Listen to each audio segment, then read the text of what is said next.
लोग सीख कर और सर्टिफिकेट अपने कपाट में रख के बैठ जाते हो और चेहरे पे आपके 12 ही बजे रहते हैं। तो मैंने ऐसा कोई बहुत कम ही चेहरा देखा, न तो ना के बराबर देखा। जब से इनके साथ तो बहुत सालों से हूँ, लेकिन ढेर सारे योगा टीचरों को मैं मिला हूँ। तो योगा सीखना है या कोई भी मेडिटेशन करना है, रेकी करना है, सबसे पहले हमें अपने जीवन में बदलाव लाना पड़ेगा। सबसे पहले हमें खुद को बदलना पड़ेगा, तभी हम दूसरों को बदल सकते हैं। और यहाँ योगा का सर्टिफिकेट आया नहीं कि मैं कैसे पैसे कमा लूँ। और आज तक एक भी आदमी इसमें नहीं देखा कि जो 5 लाख के ऊपर कमाया हो योगा में। कमाया तो नहीं, 5 लाख के ऊपर कोई कमाया है? हाथ ऊपर करो, नहीं कमाया ना। 5 लाख के ऊपर योगा से किसने कमाया? और जबकि इतनी कमाई है कि पूरे महाराष्ट्र में तो कर ही सकते हो, पूरे इंडिया में कर सकते हो, पूरी दुनिया में कर सकते हो। लेकिन संगठित तो होना पड़ेगा ना, एक साथ तो होना पड़ेगा। सब लोग बिखरे बिखरे से पड़े हैं और सब लोग आपस में परेशान हैं। हमारी संस्था का जो मेन मकसद होता है, जैसे हम फ्रांस में भी रहते हैं, तो कैसे कितने ज़्यादा से ज़्यादा लोगों को हम साथ में रखें, ज़्यादा से ज़्यादा लोग साथ में ध्यान करें।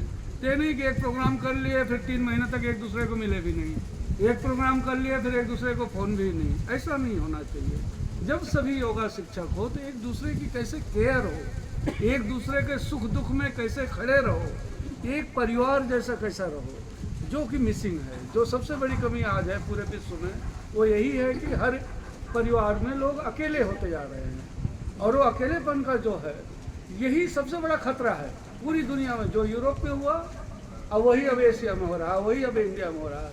बड़ी गाड़ी तो आपके पास आ जाएगी, बड़ा घर भी आपके पास आ जाएगा, लेकिन जैसे यूरोप में लोग अकेले होते जा रहे हैं, वैसे यहाँ आप अकेले हो जाओगे। बड़ी गाड़ी क्या कर लोगे, बहुत बड़े घर का क्या कर लोगे?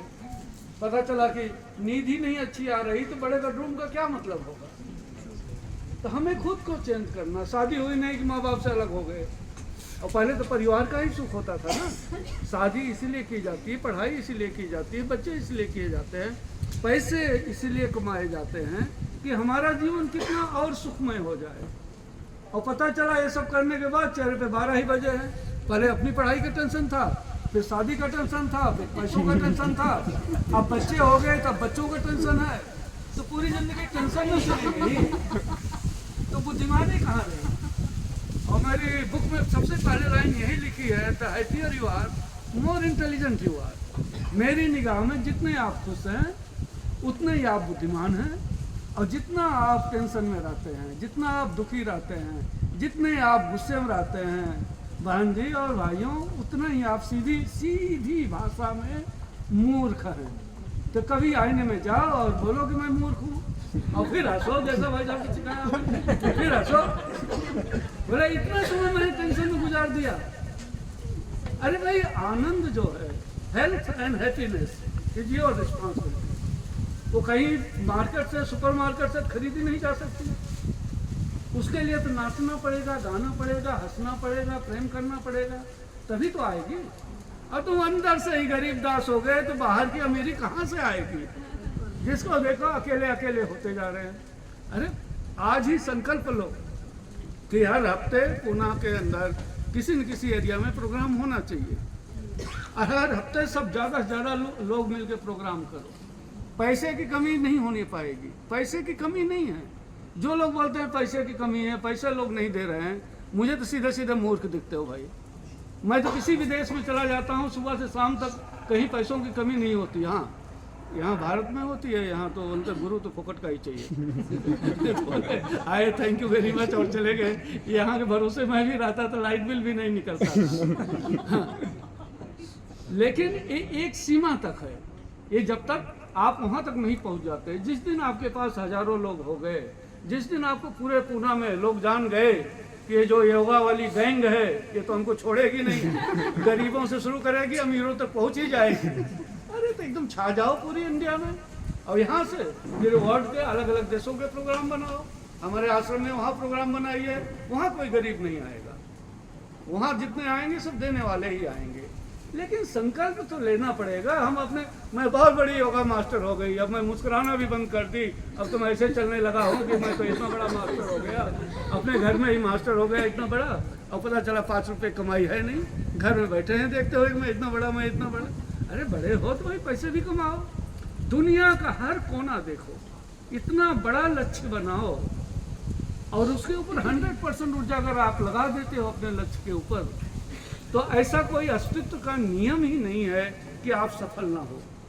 हम जीवन में कभी भी तभी सफल नहीं होते जब हम कोई गलतियां करते हैं। कोई बोले मैंने तो बहुत पढ़ाई की थी लेकिन मैं नहीं पास हुई, इस बात को मैं नहीं मान सकता। अरे भाई कुछ नंबर इधर उधर हो सकते हैं, लेकिन आपने अच्छी पढ़ाई की है और आप पास ना हो, ऐसा तो नहीं हो सकता। सेम चाहे वो बिजनेस हो चाहे अपना परिवार हो। पता चला आप पति पत्नी हैं, ठीक है, पैसा बहुत कमाने लगे, फिर क्या बच्चों को कहाँ डालते हो? डे केयर में डालो। अरे ऐसे पति पत्नी मेरे सामने आ जाए तो मारू झापड़। अरे पैदा क्यों किए थे भाई बच्चे? हाँ, डे केयर में डालने के लिए। हाँ, तुम्हें प्रेम चाहिए तो जो कि मिल नहीं रहा है, शादी के 2 साल बाद खत्म ही हो गया। अब बच्चों को भी नहीं दे सकते तो उनको भेड़ बकरी जैसे क्यों पैदा कर रहे हो भाई? बच्चे हैं ना, उसके अंदर परमात्मा है ना। और तुम्हें अगर अपने बच्चे में परमात्मा नहीं दिख गए, अपने बच्चे में कृष्ण नहीं दिख गए, तो कोई मंदिर में कभी नहीं दिख सकते और कहीं भी नहीं मिल सकते।